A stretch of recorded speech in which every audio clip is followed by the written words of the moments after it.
사랑의 아버지 하나님, 예배 자리에 나옵니다. 저의 찬양과 예배를 받아 주시옵소서.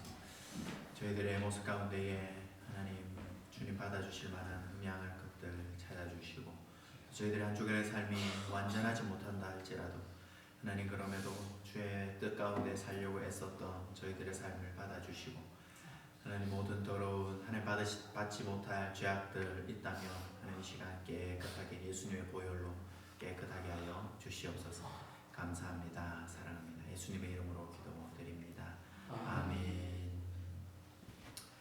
우리 시간 우리의 모습들 가운데 주님의 보혈로 덮어야 할 것들이 있다면 덮어주시고 주님만 찬양하며 나아가게 해주시옵소서.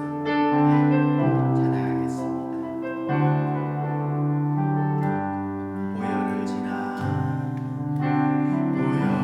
지나 아버지 품으로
일어나라. 세상에 지치고 무거운 짐진 자들아, 내가 너희를 쉬게 하리라. 오늘도 주님의 팔에 안기시는 저와 여러분 되었으면 좋겠습니다. 우리 시간 주여 외치고, 주님 내가 나왔습니다. 주님 내가 주님 품에 나아갑니다. 나를 안아 주시옵소서. 이 시간 주여 외치고 함께 기도하도록 하겠습니다. 주여, 아버지 하나님, 주님 품에 나아갑니다. 아버지 하나님, 여전히 연약하고 여전히 부족한 하나님 저희들이지만 하나님 예배 자리에 주님의 품에 나아갑니다. 아버지 하나님 잡아 주시옵소서. 주여 불쌍히 여겨 주시옵소서. 오 주님 앞에 나아가는 우리의 심령 붙잡아 주시옵소서. 주님 앞에 나아갈 수 있는 은혜들을 많이 주시옵소서. 아버지 하나님, 우리 시간 이어서 우리 참회 기도 아버지 앞에 드리겠습니다. 한 주간의 삶을 돌아보고 우리의 삶을 아버지 앞에 내려놓은 주님 깨끗게 하여 달라고 이 시간 같이 기도하도록 하겠습니다. 주여, 아버지 하나님, 우리의 죄악들 용서하여 주시옵소서. 말씀대로 살아야 함에도 아버지 하나님 여전히 죄악 가운데 버리지 못하는 악한 습관들, 하나님 주님 말씀대로 살지 못하는 나의 연약함들, 아버지 하나님 이 시간 다 내려놓습니다. 말씀을 듣게 하는 심령으로 우리의 심령 깨끗하게 하여 만져주시고, 우리의 모든 죄악들을 담당하여 주셔서 하나님 우리의 죄를 이게 하여 주시고, 주님 방송을 이렇게 하여 주시고 시간을 감사합니다.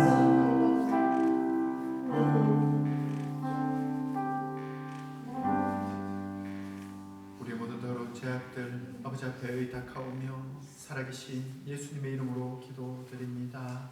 아멘.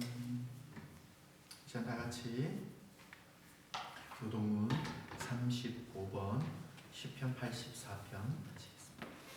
교동문 35번 시편 84편.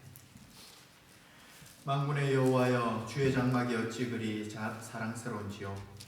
내 영혼이 여호와의 공정을 청구하며 생각하며 내 마음과 육체가 살아계시는 하나님께 부르짖나이다. 나와 나의 하나님 만군의 여호와여, 주의 제단에서 참새도 제 집을 얻고 제비도 새끼들 보금자리를 얻었나이다. 주의 집에 사는 자들은 복이 있나니 그들이 항상 주를 찬송하리이다. 주께 힘을 얻고 그 마음에 시온의 대로가 있는 자는 복이 있나이다. 그들이 눈을 골짜기로 지나갈 때에 그곳에 많은 샘이 있을 것이며 이른 비가 복을 채워 주나이다. 주의 궁정에서의 한 달이 다른 곳에서의 천달보다 나은 악인의 장막에 사는 것보다 내 하나님의 성전 문지기로 있는 것이 좋사오니 만군의 여호와여, 주께 의지하는 자는 복이 있나이다. 아멘.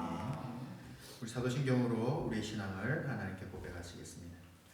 나는 전능하신 아버지 하나님 천지의 창조주를 믿습니다. 나는 그의 유일하신 아들 우리 주 예수 그리스도를 믿습니다. 그는 성령으로 잉태되어 동정녀 마리아에게서 나시고 본디오 빌라도에게 고난을 받아 십자가에 못 박혀 죽으시고 장사된 지 사흘 만에 죽은 자 가운데서 다시 살아나셨으며 하늘에 오르시어 전능하신 아버지 하나님 우편에 앉아 계시다가 거기로부터 살아있는 자와 죽은 자를 심판하러 오십니다.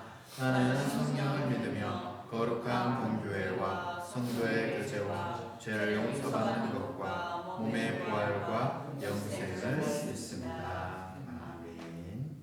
연유일인 사모님께서 예배 기도해 주시겠습니다.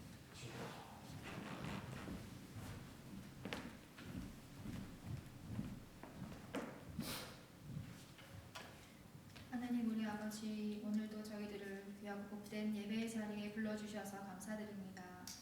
이 예배가 하나님이 기쁘게 받으시는 예배가 되기를 간절히 소원합니다. 우리의 죄악과 허물을 예수 그리스도의 능력으로 덮어주셔서 새롭게 변화시켜 주시고 더욱 하나님의 형상을 닮아갈 수 있게 도와주시옵소서. 예배를 통해서 하나님의 음성이 들리고 하나님의 마음이 깨달아지며 영과 진리가 충만한 시간이 되게 인도해 주시옵소서. 말씀 전하시는 목사님을 붙들어 주시고 전하는 자 듣는 자 모두 이곳에 임재하신 하나님을 만나며 충만한 은혜를 경험할 수 있게 도와주시옵소서. 하나님, 빛과 사랑의 교회를 기억해 주셔서 우리의 가정들이 항상 믿음 가운데 있게 해주시고 건강에 어려움이 있는 성도님들 불쌍히 여겨주셔서 아픈 곳이 회복되도록 치유해 주시옵소서. 말씀 따라 살아갈 힘과 능력 주셔서 살면서 말씀이 생각나고 연약한 믿음이 굳건해지도록 은혜 더하여 주시길 간절히 원합니다.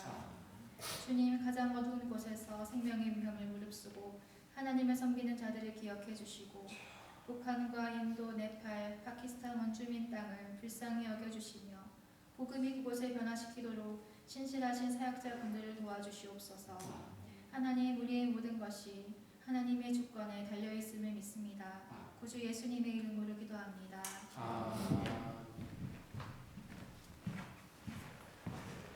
하나님 말씀 보시겠습니다. 하나님 말씀 느헤미야 1장. 느헤미야 1장입니다. 제가 읽어드리도록 하겠습니다. 하가랴의 아들 느헤미야의 말이라. 아닥사스다 왕 제 20년 기스르월에 내가 수산궁에 있는데 내 형제들 가운데 하나인 하나니가 두어 사람과 함께 유다에서 내게 이르렀기로 내가 그 사로잡힘을 면하고 남아있는 유다와 예루살렘 사람들의 형편을 물은즉 그들이 내게 이르되 사로잡힘을 면하고 남아있는 자들이 그 지방 거기에서 큰 환난을 당하고 능욕을 받으며 예루살렘 성은 허물어지고 성문들은 불탔다 하는지라. 내가 이 말을 듣고 앉아서 울고 수일 동안 슬퍼하며 하늘의 하나님 앞에 금식하며 기도하여 이르되 하늘의 하나님 여호와 크고 두려우신 하나님이여 주를 사랑하고 주의 계명을 지키는 자에게 언약을 지키시며 긍휼을 베푸시는 주여 간구하나이다. 이제 종이 주의 종들인 이스라엘 자손을 위하여 주야로 기도하오며 우리 이스라엘 자손이 주께 범죄한 죄들을 자복하오니 주는 귀를 기울이시며 눈을 여시사 종의 기도를 들으시옵소서. 나와 내 아버지의 집이 범죄하여 주를 향하여 크게 악을 행하여 주께서 주의 종 모세에게 명령하신 계명과 율례와 규례를 지키지 아니하였나이다. 옛적에 주께서 주의 종 모세에게 명령하여 이르시되 만일 너희가 범죄하면 내가 너희를 여러 나라 가운데에 흩을 것이요 만일 내게로 돌아와 내 계명을 지켜 행하면 너희 쫓긴 자가 하늘 끝에 있을지라도 내가 거기서부터 그들을 모아 내 이름을 두려고 택한 곳에 돌아오게 하리라 하신 말씀을 이제 청하건대 기억하옵소서. 이들은 주께서 일찍이 큰 권능과 강한 손으로 구속하신 주의 종들이요 주의 백성이니이다.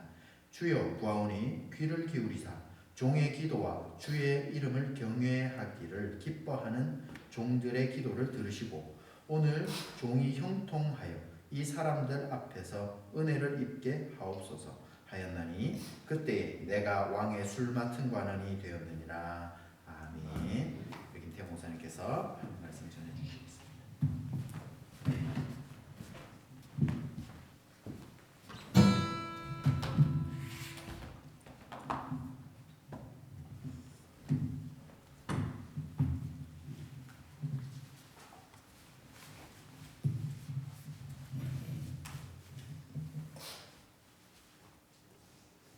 한 주간 평안하셨습니까? 오늘은 개혁자의 마음을 품자라는 주제로 말씀을 상고해 봤으면 좋겠습니다. 인간은 어쩔 수 없다라는 말이 있죠. 인간은 어쩔 수 없어. 그에 관련된 책이 있습니다. 바보의 세계. 모든 분야의 전문가 35명이 인류사에 대해서 하나씩 글을 적어내었습니다. 그것을 모아서 한 권의 책을 냈는데 그 책 제목이 뭐냐면 바보의 세계라는 것입니다.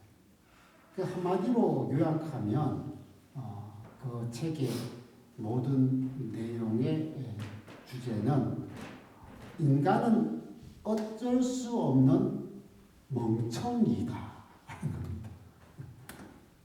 인간은 어쩔 수 없는 멍청이다. 왜냐하면 참 인류 역사를 보면서 인간들이 멍청한 그런 선택을 해요. 그리고 반복적으로 계속 똑같은 실수를 저지르고 더 나가서 어처구니 없는 일들을 이렇게 만들어 낸다. 참 인간은 어쩔 수 없구나. 참 의석기 짝이 없구나. 라고 이렇게 그 책에 모아서 이렇게 출판을 했습니다. 오늘 우리가 성경을 구약 성경을 읽어보면 유다 백성들은 정말 어쩔 수 없는 자들인가? 하나님이 큰 은혜를 베풀어서 복을 주시도 또 이렇게 죄성에서 타락해가지고 무너지고 또 하나님의 그 긍휼하심과 은혜로 다시 이제 건져내도 또다시 죄악의 수렁텅이로 이렇게 빠져들어가고. 근데 우리 기독교의 또 역사에서도 마찬가지입니다. 하나님이 어떻게까지면 참 예수 그리스도로 의해서 구원하고 거룩한 백성으로 이렇게 세워놨는데도 시간이 좀 지나면은 정말 어쩔 수 없이 또 죄악의 구렁텅이로 빠져들어가는 그런 현상들이 계속해서 반복적으로 일어나고 있습니다. 오늘 이 느헤미야의 그 시대적 사건을 보면 저기 멀리 바벨론에 끌려간 그 유다 백성을 하나님의 큰 은혜로 다시 구원해서 예루살렘으로 돌아오게 만들었죠. 그러면 정신을 바짝 차리고 이제는 다시 하나님 앞에서 죄지지 말고 타락하지 말고 똑바로 말씀대로 살아가야겠다라고 그게 마음을 먹어야 되겠죠. 그러나 시간이 지날수록 또다시 이들이 죄성이 올라오고 하나님 하지 말라는 이방인들과 교제를 하고 그리고 하나님을 더 가까이 해야 되는데 가까이 하지 않고 또 멀어지는 이런 일들이 또 일어났어요. 그러니까 오늘 이 예루살렘이라는 그 성벽이 막 다 무너져 버리고 그리고 그 있는 성문들도 불타버리고 또 앞으로 그 유다 나라의 미래가 아주 어두워져 버리고 말았다는 겁니다. 왜 이렇게 됐을까? 참 어쩔 수 없구나. 이런 것을 우리가 다시 볼 수가 있는 거죠. 그러나 하나님께서는 어쩔 수 없는 인간, 그리고 또 한자로 이제 구제불능 같은 이 인간 그냥 놔버릴까? 그냥 놔둬버릴까? 하지만 하나님께서는 오늘 보니까 다시 이제 무너진 것을 세우고 불탄 것을 새로운 곳으로 달고 하나님부터 죄악으로 떠나고 타락한 것을 다시 새롭게 하는 일을 합니다. 그거를 정확하게 말하면 괴혁이라고 부릅니다. 괴혁.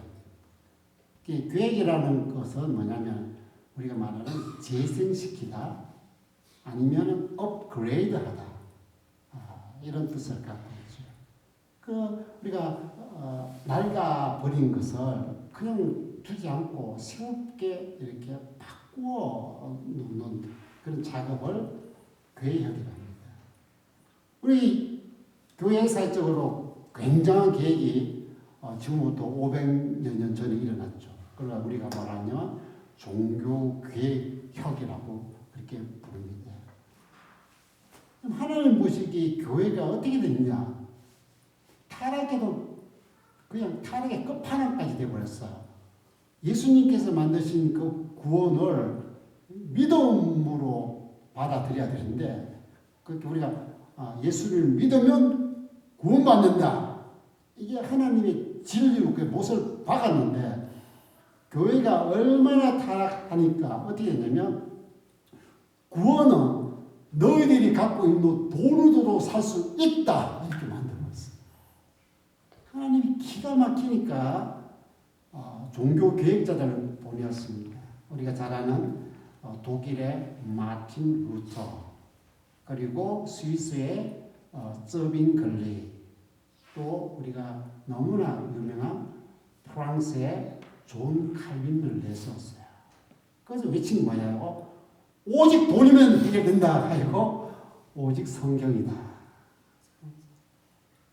오직 돈이면 된다라는 것이 오직 그리스도. 오직 돈으로 모든 것이 지옥 갈 사람가 천당으로 갈 수 있게 만든다는 것을 오직 은혜. 오직 돈으로만 모든 것을 다 할 수 있다는 것을 오직 믿어. 오직 인간에게 영광이 된다. 인간도 할 수 있다라고 만든 것을 오직 하나님께 영광 이렇게 했습니다. 그래서 우리 개신교 성도들은 모두 다 이렇게 부릅니다. 개혁자들의 후예다. 개혁자들의 후예다. 그래서 우리가 이 시대를 살면서 오늘 이렇게 부르짖고 있습니다. 우리는 느헤미야가 되어야 된다. 왜냐하면 이 시대가 지금 한국 교회도 한인 교회도 또 우리 신앙도 자꾸 무너져 가고 있는 정말 타락을 자꾸 이제 여러 가지를 언급할 수 있지만은 참 안타까운 것들이 발생하죠. 그래서 오늘 아침에 충격적인 이야기를 들었어요. 이 교회가 얼마나 타락했느냐. 지금 이 교회의 목사 말빈이 있어요. 그래서 오늘 어디 갔냐 물어보니까 어제 토요일 날 온타리오에 자기 첫째 아들 결혼식을 갔다 그래요. 그럼 왜 결혼식하고 저녁에 돌아와야지 교회를 지키고 해야지 하니까 그냥 뭐 결혼하고 그다음에 거기서 지낸다 이렇게 안 한다. 그래서 사진을 이렇게 보여주고 결혼했으면 아들이 결혼했으면 누구랑 결혼해야 돼요? 여자랑 결혼해야 되잖아요. 근데 사진을 보니까 누구랑 키스를 하고 있어. 여기 첫 번째 아들이 잘생겼던데 돌빈처럼 잘생겼는데 덩치가 이따만한 남자랑 키스를 하고 있는 거야. 이건 뭐야? 이 동성애 옹호를 이렇게 하는 교회, 동성애 하는 목사를 강단에 세우는 이 교회. 동성애는 죄가 아니고 그의 본성에 따르는 그의 자연스러운 일이라고 하는 이 교회의 가르침이 뭐냐고? 점점 이 교회가 이제 바닥까지 무너지고 있는 이 서구 교회를 볼 수 있고 한인교회도 지금 따라가고 있는 추세, 지금 현상을 보고 정말 이 우리가 말하는 주일 성수 문제 다 점점 희미해져 가고 있고 말로 풀어놔서 이런 일들이 우리에게 참 일어나니까 요즘에 외치는 게 뭐냐 남은 자의 신앙, 순수하고 진실하고 하나님 앞에 그냥 발부둥치면서 이 시대에 물들지 않고 하나님께 무릎 꿇을 그런 영혼들, 그런 개혁자. 그러면서 그 시대를 그냥 그대로 사는 게 아니고 그래도 이걸 하나님에 의해서 바꾸어내려고 하는, 새롭게 되돌리려고 하는 그러한 자들이 있어야 됩니다. 그러니까 오늘 이 자리에 저와 여러분들이 그런 개혁자들이 되어야 됩니다. 이대로 가야 돼요. 이대로 현상을 가슴 아파하는 게 아니고 어떻게 하는지 느헤미야처럼 무너진 것을 다시 하나님에 의해서 세우고 불탄 것을 다시 새롭게 만들어보고 타락했던 그것을 다시 새롭게 바꿔내는 이 개혁자가 되어야 된다는 것을 느헤미야 통해서 알려주고 있어요. 그래서 우리 성경에는 그런 개혁자를 두 명을 구약에서 이야기했는데 하나는 아벤 에스라 제사장이고 그 다음에 느헤미야 이 사람 일반 평민이죠. 이 사람은 이렇게 되는 거예요. 근데 오늘 1장을 보면서 그러면 개혁자는 어떤 마음을 갖고 있어야 되냐? 하나님은 어떤 마음을 품는 자를 통해서 하나님께서 원하시는 그런 새롭게 만드는 일들을 펼쳐가느냐라는 것을 우리가 여기서 볼 수 있는 거죠. 첫 번째는 뭐냐? 첫 번째를 깊이 생각해 봐야 됩니다. 도대체 어디에 관심을 두고 있느냐? 당신의 주 관심은 무슨 일에 있느냐라는 것이죠. 그리고 이런 말이 있죠. 질문의 수준이 그 사람의 수준이다. 그 사람이 질문을 던져와요. 아이고, 정말 하찮게 짝이 없구나. 맨날 남자들한테 우리 질문의 수준이 낮은 거는 야, 어떤 여자 예쁘지 않느냐?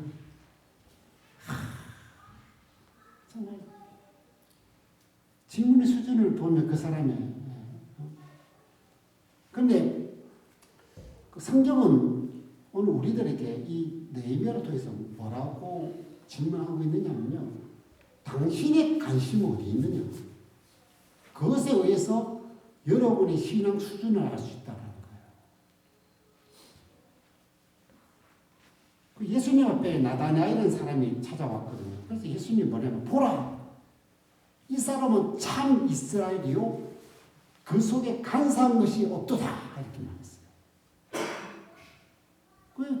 예수님은 이 나다나엘을 사람들에게 집중하게 그리고 그 사람이 도대체 어떤 인물인가를 이렇게 조명시켰어요. 간사한 게 없다는 건 순수하다는 거예요. 맞는 건 맞고 틀린 건 틀리다 이렇게 확실하게 하는 사람이고 또 그런 이 사람 나다나엘은 늘 모아가 나무 밑에서 공부하고 묵상하고 기도하면서 어떤 관심을 뒀냐. 이 식민지 시대의 이스라엘 하나님의 백성인 이스라엘이 현실 이 현실을 타개하기 위해서는 정말 메시아가 와야 되는 새로운 하나님의 나라가 이곳에 임해야 되는데 그런 마음을 먹은 사람이에요. 오늘 이 느헤미야를 우리가 자세히 보면서 이 사람이 어떤 사람이냐 이 아닥사스다 왕이라는 시대에 그리고 페르시아라는 그 수상궁 그게 왕궁이죠. 왕궁에서 있는데 술관원이었어요. 술관원 술 따는 사람이냐 뭐 이렇게 생각하는데 우리가 술관원이나 떡관원이라는 사람은 그 왕이나 왕실 그리고 그 연회를 전체를 책임지는 그런 지위에 있어요. 이 사람이 거기에 독을 탄다든지 거기에 뭐 잘못을 하면 다 왕과 모든 사람을 죽일 수 있는 그러니까 왕의 절대적 신임을 받고 있는 사람이 아니면 그 자리에 있을 수가 없는 최고위직인 거예요. 그리고 이 사람이 나중에 왕에게 부탁해가지고 유다로 돌아가는데 총독이라는 직분을 얻을 정도 있잖아요. 근데 이 사람이 어떠한 관심을 두고 있느냐 하는 거예요. 여러분 대제국 페르시아의 최고 관직에 최상류층에 있는 사람이면 도대체 어떤 관심을 갖고 살까요? 앞으로 계속해서 왕의 신임을 내가 받아야지. 그리고 여기서 이 권력과 이 부귀와 이 영예와 영광을 나도 누리고 우리 자손도 계속해서 누려야지. 여러분 정말 최상류층 권력층의 그 관심은 뭘까요? 내가 이것을 앞으로 이 세상에서 누리며 산다. 계속해서 이것을 붙들고 산다라는 거겠죠. 그게 최관심인 거죠.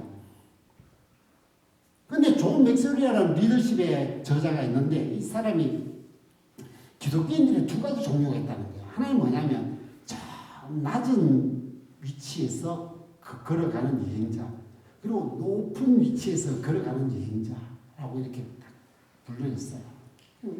그런 어떤 그 때문에 가냐면 저 밑에 낮은 사람들은 항상 세상에서 내가 얼마나 잘 먹고 내가 출세하고 성공하고 내 가진 거 이렇게 뺏기지 않고 더 유지하고 살까라는 생각만 하는 사람이고, 저 높은 데 걸어다니는 사람은 정말 하나님이 원하시는 그런 하나님의 나라, 그리고 이 땅에 하나님의 나라가 펼쳐가고 또 영혼들이 주님 앞에 돌아오고 이 생각을 품는다는 거죠. 저 밑에 사람은 낮은 이상을 품고 높은 데 있는 사람은 높은 이상을 품는다는 겁니다. 오늘 이 느헤미야가 자기의 영광과 쾌락 그리고 영광 그리고 화려한 페르시아에서의 자기 삶을 누리는 것에 관심이 있었다는 게 아니라는 거예요. 저 불타고 무너진 예루살렘 성, 거기에서 미래가 없는 동족 유다 백성에 대해서 관심이 거기 있어요. 근데 이게 뭐가 그렇게 굉장한 거냐라고 하면, 우리가 잘 아는 그런 세상의 그 연구들을 찾아보면요, 높은 사람들은 낮은 사람들에 대해서 관심이 없어요. 그리고 내 잘 먹고 잘 사는 게 중점인 사람은 저 밑에 있는 사람들이 어떻게 사는지에 대해서 별로 관심도 두고 싶지 않아. 근데 이 사람이 그것도 저 멀리 2,000km 이상 된 유다 땅에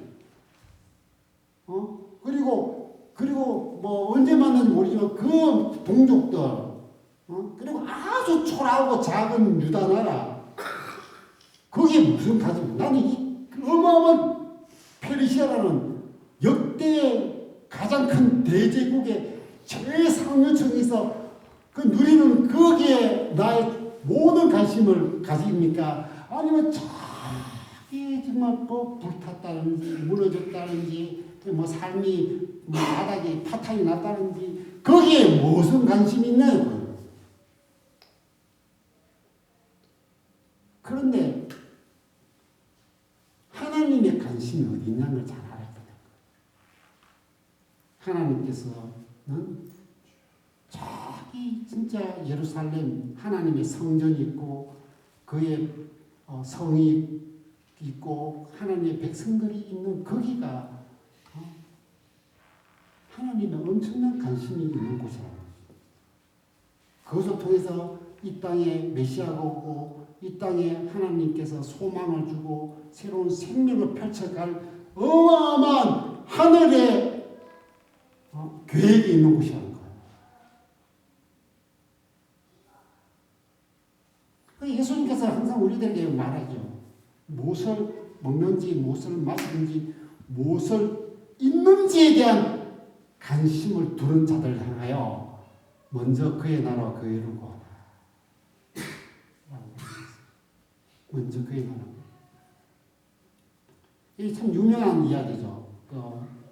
우리 교회사적으로나 또 사람 관심 있는 분들이 이 대조를 잘 시키는데, 우리가 데이빗 리빙스톤이라는 사람이 있습니다. 여기 아프리카 횡단하고 종단했던 그 선교사지요. 그에 대한 이야기를 우리 모두 다 너무나 잘 알고 있습니다. 그에게는 형이 있었다고 합니다. 존 리빙스톤입니다. 이 두 사람이 아주 가난한 그 스코틀랜드 지역에서 태어나가지고 자라가는데 굉장히 뭐 좀 유식했던 모양이에요. 그 둘이 이제 공부를 잘하니까 의사가 되기로 결정합니다. 근데 데이비드 리빙스톤은 저기 중국의 뭐 미지한 그 힘들고 어려운 곳에 의료 선교사가 필요하다. 그럼 내가 의료 선교사가 되어서 의사가 되어서 그쪽에 선교를 가야겠다. 라고 그렇게 마음을 품었습니다. 하나님의 마음이 가는 곳에, 하나님의 관심 있는 곳에 나의 모든 삶을 드리리 라고 했었습니다. 근데 그런 마음을 먹었을 때 존 리빙스턴이 찾아왔어요. 아우야, 너 가지 말고, 응? 나와 함께 이곳에서 돈과 명예를 얻는 그 병원 차려서 살자. 라고 했던 거예요. 그리고 그가 남긴 이런 말이 있답니다. 그래서 설득이 안 되니까 존 리빙스턴이 이런 말을 했어요. 너는 너 자신의 소원대로 그 정글의 미개인들 속에서 너의 인생이 매장되겠지. 그러나 나는 이곳 영국에서 머물면서 일없는 의사가 될 거야.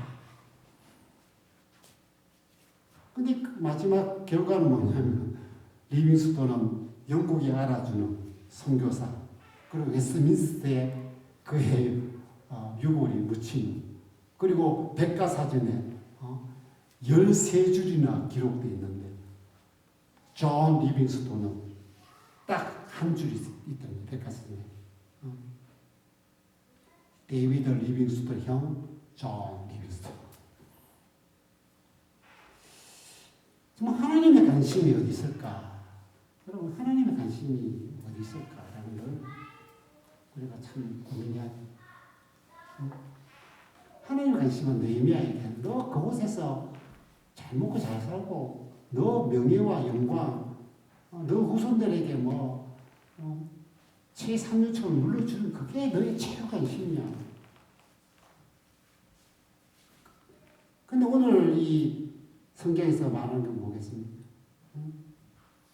정말 하나님의 관심은 무너진 하나님의 성, 그리고 함께 마음이 무너진 하나님의 백성, 거기에 두는 거죠. 그런데 이렇게 하나님의 관심에 둔 사람들에게는 때로는 깊은 고뇌를 할 수밖에 없어요. 왜냐하면 주위 사람들이 느헤미야에게 뭐라 해야 돼? 야, 정말로 너 생고생해서 그거 가가지고 뭐 해보겠다는 거야. 너의 나라 그 무너지고 했던 것에 대해서 너가 가서 너의 여기서 누리는 그 지위 그리고 여기서 누리는 너의 그 즐거움 그리고 여기서 누리는 모든 명예 그거 다 뒤로하고 생고생하라고 가냐. 조롱과 손가락질을 하겠죠. 그러나 하나님의 관심을 가졌던 정말 인물들 중에 모세라는 사람이 있어요. 이집트의 왕자의 지위와 자신에게 주어진 그 재산을 다 뒤로하고 그리스도와 그의 사람 백성들을 위해서 고난받으러 갔다. 우리가 잘 아는 프란시스코 또 아버지가 비웃을 때 유명한 상인이냐 자기 아버지가 준 비단 옷을 벗어버리고 벌거벗게 하나님의 무너진 교회를 세우겠다고 수동원을 하게 됩니다. 오늘날 하나님 앞에서 우리가 기억자들은 어디에 관심을 두고 있느냐? 어디에 관심을 두고. 그 모든 기억자들에게 공통점은 하나님의 관심 둔 곳에 그의 눈을, 그의 마음을, 그의 삶의 전체를 던졌다라는 것을 알 수 있습니다. 그리고 두 번째로는 공감의 마음을 갖고 있는다. 공감의 마음. 그리고 서메 코프레스라는 또 가난 코프레스라는 말을 하죠. 한 번은 정말 유복한 집에 태어나가지고 성승장구에서 총리된 분이 한번 서민 코프레스, 가난 코프레스를 한다고 시내버스를 탔답니다. 그런데 표를 어디다가 내는지 모르는. 여러분 그 UCC 버클리 대학 연구에서 이런 발표를 했습니다. 지위가 높은 사람일수록 다른 사람의 관점을 생각하지 않는 경향이 강하며 반대로 지위가 낮은 사람일수록 타인의 관점을 잘 읽어낸다. 인간은 지위가 점점 올라갈수록 남에 대한 생각을 하지 않습니다. 남이 어떤 사정인지 형편인지 별로 관심이 없다는 것입니다. 그러나 지위가 낮을수록 아이고 저 사람 아픈 모양이다. 아이고 요번에 삶이 힘든 모양이다. 이렇게 그걸 잘 읽어낸다고 합니다. 그래서 노스 웨스턴 대학의 또 연구에 하면 스스로 힘이 없고 부족한 사람이라고 느낄수록 내가 힘이 없어. 난 너무 부족해. 라고 하면 공감 능력이 향상된답니다. 그래, 나도 부족하지. 그래, 우린 부족한 거야. 나도 실수가 많지. 그래, 우리 다 실수투성이야. 그래서 공감을 한답니다. 그래서 오늘 우리 인간 세계에서 내가 그 유리한 위치, 높은 지위에 있을 때, 그럼 어떻게 사람들의 마음을 이렇게 잘 읽어내고 그 사람을 헤아릴 수 있는 공감 능력이 가질 수 있느냐? 어떻게 하면 되죠? 성경적으로 이렇게 하면 예수의 마음을 품으면 된다. 스스로 낮추면 된다는 거야. 겸손한 마음. 이 느헤미야를 우리가 다시 한번 생각해. 그런 너무나 높은 지위 있지 않습니까? 그러면서 거기에서 누구를 바라봅니까? 같은 페르시아 땅에 있는 것도 아니고 저 멀리 있는 유다 땅에 있는, 그리고 같은 페르시아의 아주 최상류층의 사람들이 아니고 저 멀리 있는 완전히 초락이 짝이 없는 그 동족을 바라볼 때 공감 능력이 있을 수 있겠습니까? 그런데 이 느헤미야에게는 얼마나 저 상황과 형편을 듣고 난 다음에 그래, 참 딱하네. 참 우리 동족 참 불쌍하게 됐네. 내가 도와줄 일 조금 있나? 아이고 안타깝네. 이거는 뭐예요? 동정이라고 합니다. 동정은 시간이 지나면 사라집니다. 아이고 우리가 홈리스 보면 홈리스 와서 배고프다고 그렇게 하잖아요. 불쌍하네. 어떻게 인생을 살아서 저렇게. 저는 이렇게 해서 옛날에 이렇게 오불도 주고 동정. 그리고 그 사람이 간 다음에 나중에 집에 온다 잊어버려요. 그런데 중요한 건 뭐냐면 공감을 갖고 해야 됩니다. 공감이라는 건 뭐냐면 상황을 제대로 알고 그 사람의 기분을 이해하면서 그 사람 상황과 기분을 같이 느끼는 능력이라고 그렇게 합니다. 이게 인간다움이라고.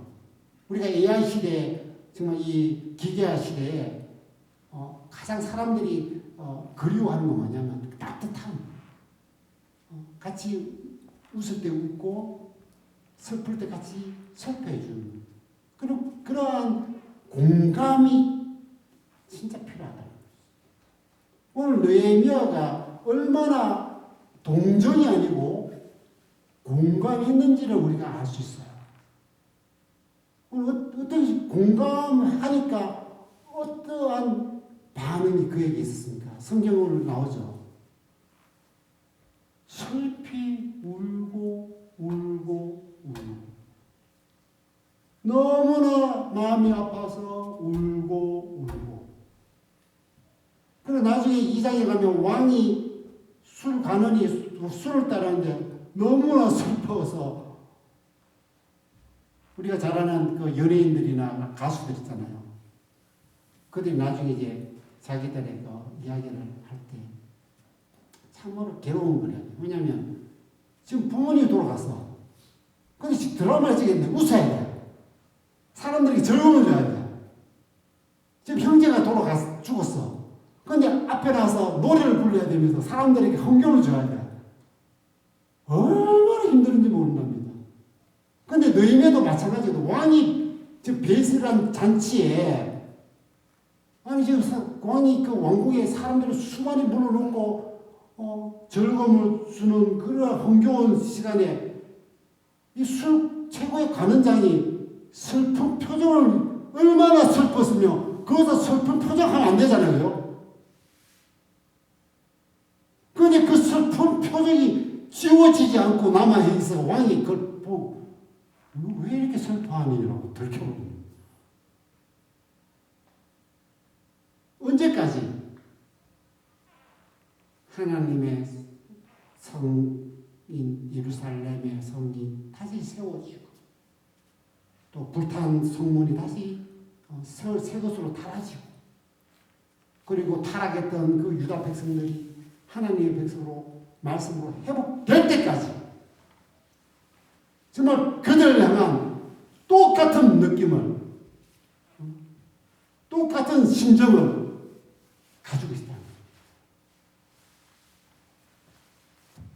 예수님이 들려줬던 사마리아의 비유를 우리가 자주 듣죠.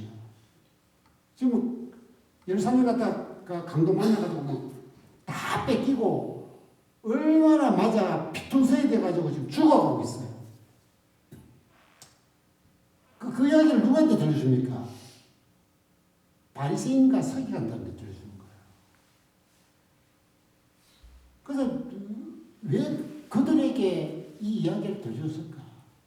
여러분 요즘에 우리가 그 사회적으로 참 문제 있는 사람들의 정우군을 사이코패스, 소시오패스 이렇게 하잖아요. 사이코패스와 소시오패스에게 나타나는 정상 중에 하나는 뭐냐면 자기 중심적이고 공감 능력이 완전히 결여되고 동정심조차 없다는 거예요. 예수님께서 그 이야기를 들으면 너희들에게는 도대체 동정의 마음도 없지 않느냐. 그 나아서 공감할 수 있느냐. 그래서 사마리아의 사람을 이야기를 들려주면서 자기를 욕하고 개보다 더 못한 취급했던 저 사람이 죽어가고 있는 것에 의해서 동정을 넘어 공감을 하고 있지 않느냐. 공감에는 뭐라고? 그 사람이 완전히 회복될 때까지 도와주는 겁니다. 그래서 사마리아의 사람은 그에게 다가갔고 그리고 그를 자기 나에게 싣고 여간에 가서 치료해주고 그리고 시간이 없으니까 내가 이 사람이 나을 때까지 모든 것을 다 지불해 주겠다. 그 사람과 사마리아 사람은 어떤 관계가 됩니까? 공감의 관계. 오늘 이 시대에 얼마나 많은 사람이 악한 것에 의해서 세상에 의해서 강도 만나서 피를 흘리고 있는 이런 영혼들이 얼마나 많느냐라는 거예요. 우리가 아는 그 원주민이 그 마을 가면 온갖 것들에 의해서 정말 그 영혼이 피가 절절 나지 않고 또 이슬람권에 있는 저기 파키스탄이라든지 아니면 힌두교 땅에 있는 우리 인도의 그 그리스도인들이 정말 그 수많은 영혼들이 피를 절절 흘리고 있는데 이런 바리새인과 서기 같은 인간들은 뭐냐면 그는 그거고 나는 하고 내가 꼭 그의 사정을 이해해야 됩니까? 내가 그의 그 형편을 내가 받아들여야 됩니까? 그는 그거고 나는 나다. 또 더 심한 건 뭡니까? 그와 나는 근본이다. 이 바리새인들 말입니다. 오늘 이 개혁자의 이 느헤미야가 왜 하나님에 의해서 개입했냐면 이 모든 어려움과 그 형편과 이 상황을 그에게 같이 그냥 자기 걸로 그대로 받아들인 거예요. 그 사람이 도대체 당신 민족이 저랬다고 울고 난리하느냐.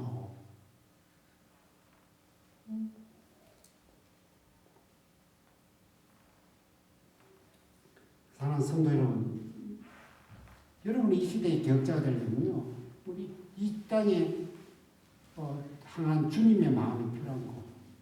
예수님이 어떻게 해서 이 세상에 왔어? 내 양들 길을 잃어 울고 있고 헤매고 있고 두려움을 떨고 있고 어찌할지 모르는 그 내 양들. 오늘 좀 하나님이 이 땅을 바라보고 이 교회를 와 우리 성도를 바라면서 어떤 마음을 품고 있을까? 잃어버린 양들이랑 잃어버린 자식이랑 무너져버린, 불타버린, 타락으로 완전히 미래가 없는 그 영혼들 향한 그 안타까움과 그 괴로움이, 그 슬픔이, 그런 영적 공감 능력이 우리에게, 당신에게 있느냐라고 이렇게 묻는 것이죠. 그리고 또 하나 우리가 생각해 말씀을 통해서 알 수 있는 이 것은 기도의 무릎이 딱딱한가. 여러분 무릎 한번 만져보시면 어떻습니까? 뽀송뽀송합니까? 딱딱합니까? 박노이라는 그 시인이 이런 말을 했었습니다. 모든 걸 다 가져도 사랑이 없다면 아무것도 아니란다. 그 성경에는 이걸 갖다 좀 우리가 다시 바꿔하면 모든 걸 다 가져도 기도가 없다면 아무것도 아니요 아무것도 이룰 수 없다. 왜 그렇죠? 하나님이 행하지 않으면 될 수 있는 것이 아무것도 없기 때문입니다. 이 느헤미야의 위대한 점은 뭐냐면 그 믿음의 원리를 갖고 기도합니다. 기억자는 머리도 있어야 되고 가슴도 있어야 되고 그리고 반드시 기도가 있어야 됩니다. 그 모든 종교마다 기도가 있죠. 기도하지 않는 종교 있습니까? 기도하지 않는 사람들이 있습니까? 근데 거기에는 뭐라고 가르치냐면 지성이면 간청이다. 그렇게 이 말을 하면 아무리 어려운 일이고 오래 걸린 일이라도 정성을 다해서 꾸준히 노력한다면 하늘이 감동해서 뜻을 이루어 수 있다. 내가 얼마나 절실하냐. 내가 얼마나 절실하냐. 그 전에도 한번 이야기했지만 대구에 가면 동화사라는 곳이 있습니다. 동화사에 보면 큰 이제 부처가 이렇게 입석으로 되어 있거든요. 그래서 어느 날 제가 종사했던 우리 목사님이 보고 동화사를 같이 가자. 그래서 그 새벽 기도하고 7시 정도에 갔어요. 동화사가 대구에서 한 30분 정도 떨어집니다. 아주 추운 날이었죠. 근데 거기에 동화사 그 절간에 이렇게 문이 이렇게 열어져 아주 문도 크죠. 이렇게 부처상이 딱 있는데 그 바닥에 대리석으로 있어요. 대리석 아시죠? 아주 차가운 대리석에 방성을 하나 놓고 어떤 여인이 하얀 옷을 입고 거기서 3,000배를 합니다. 3,000배. 무릎이 다 까지고 난리 나죠. 왜 그렇게 하죠? 그것도 하나씩 행동을 똑같이 해서 이렇게 했다가 이렇게 했다가 이렇게 숙였다가 또 다시 이렇게 올렸다가 이렇게 했다가 이렇게 했다가 다시 이렇게 했다가 이거 3,000배를 하고 있는 거예요. 그거 추운 날. 왜? 지성이면 강청이기 때문에. 그런데 오늘 우리들이 드리는 기도는 달라요. 우리 지성이면 강청이에요. 오늘 느헤미야의 기도에는 타종교와 특별히 다른 바탕이 다른 게 있어요. 바탕. 기본이 다른 게 있어요. 그거는 뭐냐? 오늘 느헤미야의 기도를 들어보면 하나님 말씀에 기반을 두었다는 거예요. 하나님 말씀. 하나님 말씀 그렇게 읽어보면은 하나님 말씀이 그 안에 막 기도 속에 들어가요. 여러분 기도를 들어보면 이게 하나님 말씀인지 자기 말씀인지. 근데 여기에 말씀에는 그 오늘 기도 속에 그 하나님 말씀을 막 집어넣어서 부르짖고 있는데 두 가지가 있어요. 하나는 뭐냐면 징계. 하나님 잘못했습니다. 하나님 우리가 얼마나 악해가지고 얼마나 정말 완악하게 짝이 없으니까 이 노예로 팔려갈 정도로까지 이러한 정말 강팍하게 짝이 없는 우리들입니다. 그렇게 이제 하나님의 징계에 대한 말씀을 합니다. 하나님 징계 받을 거 당납니다. 하나님 매맞아 할 거, 이거는 얼마나, 참, 하나님 정신 차리라고, 하나님이 하나님 되심을 보여주기 위한 것이 아니십니까? 하나님, 정말 우리가 잘못했습니다. 그렇게, 그런 징계는 뭐냐? 처벌은 뭐냐? 잘못을 깨우치라는 것이죠, 잘못을. 하나님께서 가만두지 않습니다. 우리가 가만두면은, 어떻습니까? 내가 잘못한 것 같기도 한데 잘못 안 했나 이렇게 돼버리죠. 그러니까 징계가 들어가야 잘못했구나 이게 크게 깨닫는 거죠. 그래서 하나님 우리가 기도 속에는 항상 그 회개가 나와야 되죠. 하나님 잘못했습니다. 하나님 이 한국 교회가 왜 이렇게 분쟁입니까? 본인 입장을 해서 하나님 우리가 이렇게 타락했습니다. 이런 이 하나님의 교회가 이런 식으로까지 이렇게 바닥에 떨어져 있습니다. 이렇게 그까지 얘기해야 되고요. 하나는 뭐냐? 두 번째 뭐냐? 회복입니다. 하나님 말씀 못 들어요. 말씀 속에. 하나님 우리가 너무나 악한 짓을 해가지고 다른 나라에 침략을 받아 패망하고 포로로 잡혀갈 정도다. 이건 뭐냐면 중범죄자예요. 중범죄자. 여러분 우리 이 땅에서는 그런가 우리가 잘 들어보면 중범죄자들만 가두는 교도소가 따로 있게 돼 있습니다. 여기 캐나다도 마찬가지죠. 정말 악독하고 교활하게 짜는 완전 이 사회와 완전히 정말 거리를 두고 해야 돼요. 그런데 그곳에는 어때요? 절대 탈출하지 못하도록 악독하게 만들어 놓죠. 집어넣습니다. 그런데 그런 중범죄자가 네 잘못했어요. 네 진짜 네 다시 안 그럴게요. 이렇게 했다고 해서 이거 그래 우리 정신 차리면 다시 사회에 갖다 집어넣습니까? 근데 하나님 어떻게 하냐면 하나님 약속의 말씀 얼마나 하나님이 참으로 사랑이 많으신지 뭐냐면 회개하면 아무 일이 없다는 듯이 원래도 회복시키는 거예요. 하나님 잘못했다고 기도만 하면 하나님 어떤 약속하냐면 너가 기도하고 잘못했다 하면 저 땅끝까지 가서라도 내가 다시 너를 회복시켜 이 자리에 있게 만들겠다고 그렇게 말해요. 그러니까 하나님의 말씀에 은혜가 있어요. 그래서 우리가 하나님의 말씀 붙들고 기도를 하는 거죠. 하나님께서 그 약속을 왜 했겠어요? 왜 했겠냐? 실수하지 않는 인간이 어디 있어요?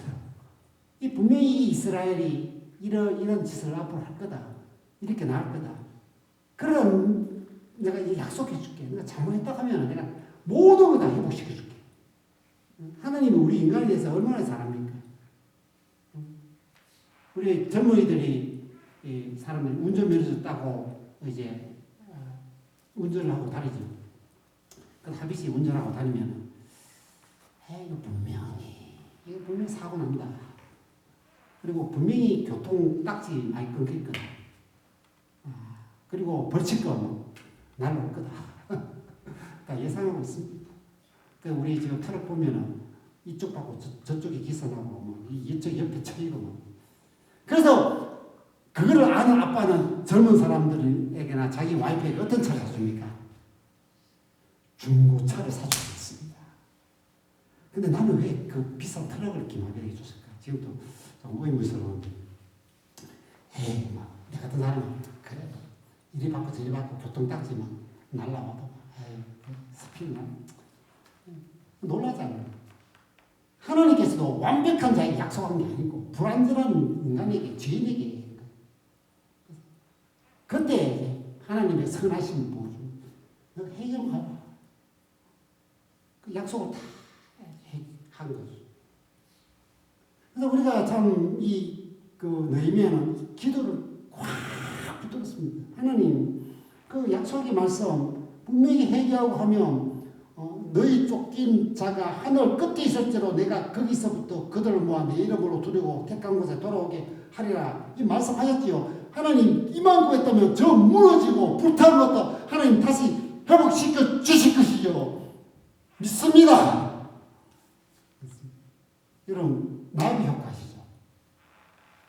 나비가 이렇게 작은 날개짓 하며 저 지구 반대편은 폭풍이 분다. 완전 이렇게 미세한 변화나 자그마한 사건이 추후에 예상치 못하는 엄청난 결과로 이어진단 말이죠. 여러분 기도가 그거와 비슷합니다. 아니 지금 느헤미야가 이 수상궁에서 울고 불고 금식하며 하나님 그렇게 될 줄 믿습니다. 거기서 끝났나요?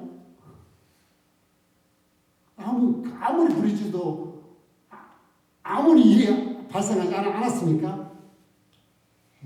그래서 악한 마귀가 기도하는 걸 가장 싫어합니다. 기도는 영적 나비 효과가 있습니다. 이 느헤미야의 그 울부짖은 그 기도가 어떻게 보면 효력도 없어 보이잖아요. 그 소리 내봐도 뭐 이 공감 정도겠지요. 그러나 위대한 하나님의 변화의 역사가 뒤따라오고 있어요.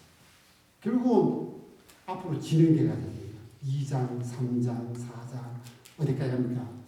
13장까지 하나님의 엄청난 역사들이 일어나고 갑니다. 사랑하는 우리 하나님의 사람들이요. 인간은 어쩔 수 없어요. 교회도 어쩔 수 없는 것 같아요. 우리가 뭐 탕자가 돌아왔다 하잖아요. 그리야 이야기도 뭐 탕자가 그냥 아버지 앞에서 그냥 선하게 살았을까요? 저기 화려했던 그 옛날 삶을 또 그리워하실 수 있습니다. 그래서 성경은 이렇게 해요. 개가 그 토한 것을 도로 먹고 돼지가 그 누운 자를 도로 안식이다. 참 우리 세상에 살면서 우리의 이 신앙은 이 교회는 다 또다시 무너집니다. 우리가 이런 말이 있습니다. 에스라와 느헤미야가 계획이 성공했느냐? 실패했어요. 결론적으로. 근데 다시 하나님의 계획을 또 일으켜요. 또 실패해요. 또 일으켜요. 계속해서 하나님은 뭘 보냐? 하나님은 계속해서 너희를 새롭게 해주고 싶다는 그런 마음을 갖는 겁니다. 그래서 오늘 이 자리에 있는 우리들, 여러분들에게 하나님께서 내가 너희를 이 시대의 느헤미야로 사용하겠다. 이런 메시지가 들리는 것 같습니다. 이 말씀을 준비하면서 그런 생각이 왜 이 말씀을 주실까? 여러분이 지금 우리 젊은이들, 우리 또 성도님들은 이 시대에 참이 무너져버리고 불태워버리고 타락해서 온갖 세상이 이 죄악의 물결이 있는 이 시대에 하나님 이걸 되돌리고 싶어. 누굴 사용해야 돼? 여러분이 오늘날 느헤미야 같은 사람이 될 줄 그렇게 세우고 싶은 것 같아요. 오늘은 그러한 무너진 하나님의 영광을 다시 드리는 불타는 하나님의 그 교회들, 그 영혼들을 다시 새 생명을 주는 이 일들을 이루기 위한 그 기억자의 마음을 품고 오늘날 느헤미야가 되시는 우리 모든 성도님 되시기를 간절히 바라면서 오늘 이 찬양 이렇게 드리도록 하겠습니다. 하나님의 영광을 위해서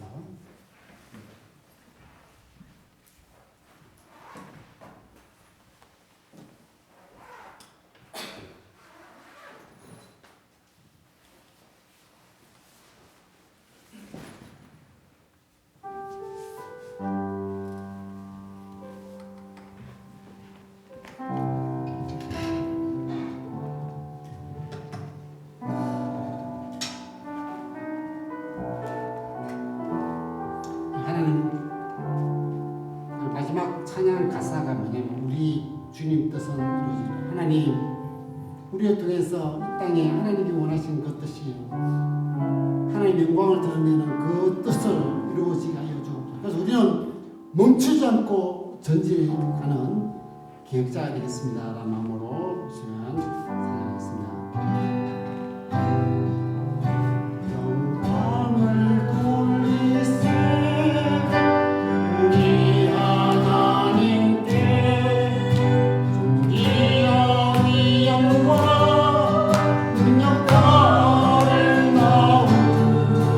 만망의 모든 신이 어때는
무릎이 딱딱한 영혼들을 찾고 있습니다.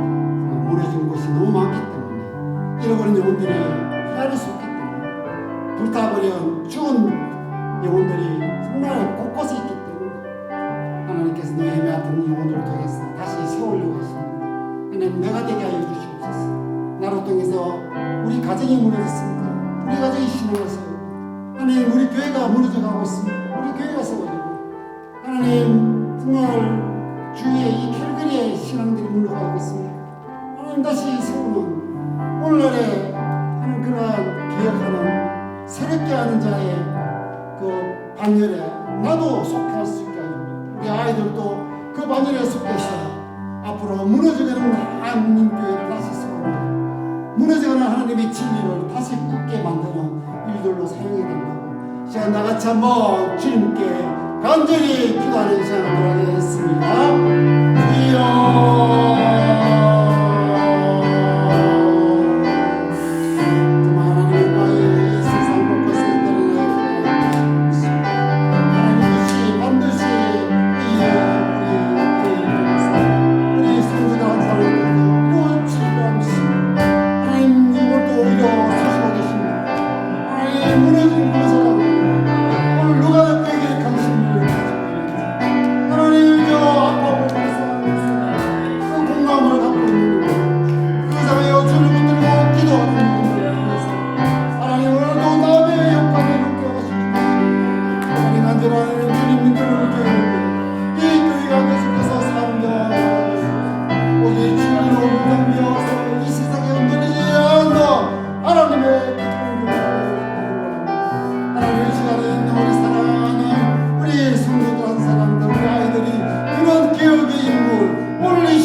하늘에 계신 우리 아버지, 오늘도 주님 앞에 엎드리며 그 이 말씀을 받아들입니다. 하나님 오늘 이 시대에 정말 너희와 같은 인물을 찾는 줄 압니다. 오늘 이 자리에 정말 하나님 앞에서 너희와 같이 주님의 손에 의해서 붙잡힌 바되어 정말 무너진 영혼들, 불타서 죽은 영혼들, 세상 길에 떠나갔던 저 영혼들 주님의 마음으로 나아가서 다시 되돌리고자 합니다. 이 시간 마음을 다해 하나님께 간구하는 이 교회와 우리 성도들 한 사람을 통해서 하나님의 했던 그 하나님의 위대한 계획이 오늘 우리 영혼들을 통해서도 일어나게 하여 줄 줄 믿습니다. 하나님 이 교회를 통해서도 하나님께서 사용하여서 다시 일으키 세우는 정말 그러한 일에 사용되어지기를 간절히 기도합니다.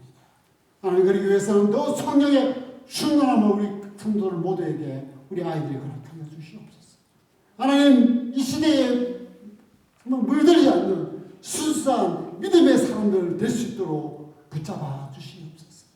아버지 하나님 무엇보다도 이 세상을 이겨낼 수 있는 그런 지혜와 명철과 예수의 마음을 다 부으시게 하여 주시옵소서.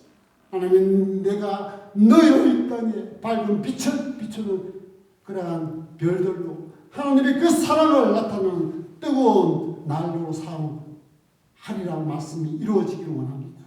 하나님 우리 사랑하는 성도들 우리 아이들 정말 축복하여 주시옵소서.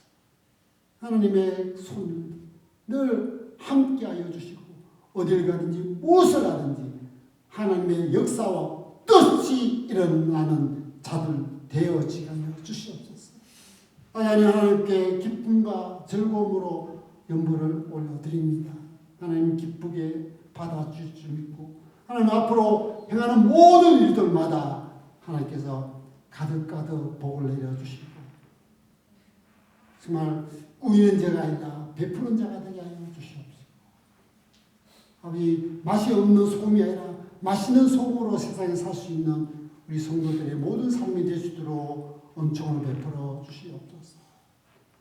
지금은 우리를 너무나 사랑하시는 예수 그리스도의 놀라운 은혜와 우리를 결코 포기하지 않으시는 하나님의 그 크신 사랑과 우리를 이 시대의 너희미아로 세워가려는 우리 성령 하나님의 깨우침과 또 교통하시니 이 자리에 고개 숙인 사랑하는 성도들, 우리 아이들, 또 교회 출석 못한 우리 성도들, 주님이 세운 교회 위에 지금부터 영원토록 함께 있을지어다.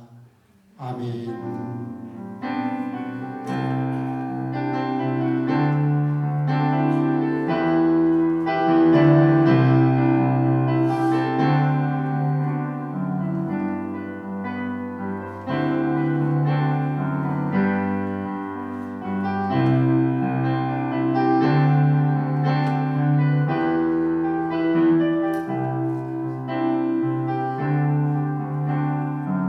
영광을 받으신 우리 하나님께 감사합니다.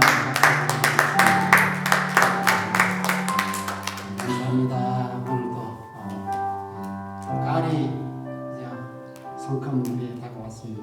한절기 건강히 하시고 또 믿음 굳게 세워가는 가을처럼 돕사기 좋은 계절입니다. 성경책도 읽고 신앙서도 읽고 또 사랑하기 좋은 계절이라 합니다. 우리 서로 따뜻하게 더 사랑해 나갑시다. 우리 함께 당신은 이 시대의 느헤미야입니다 라고 우리 서로 축복하고 또 우리 또 그걸 외쳐야겠죠. 이 시대의 느헤미야처럼 빛과 사랑으로 살아갑시다. 시작. 이 시대의 느헤미야처럼 빛과 사랑으로 살아갑시다. 아멘.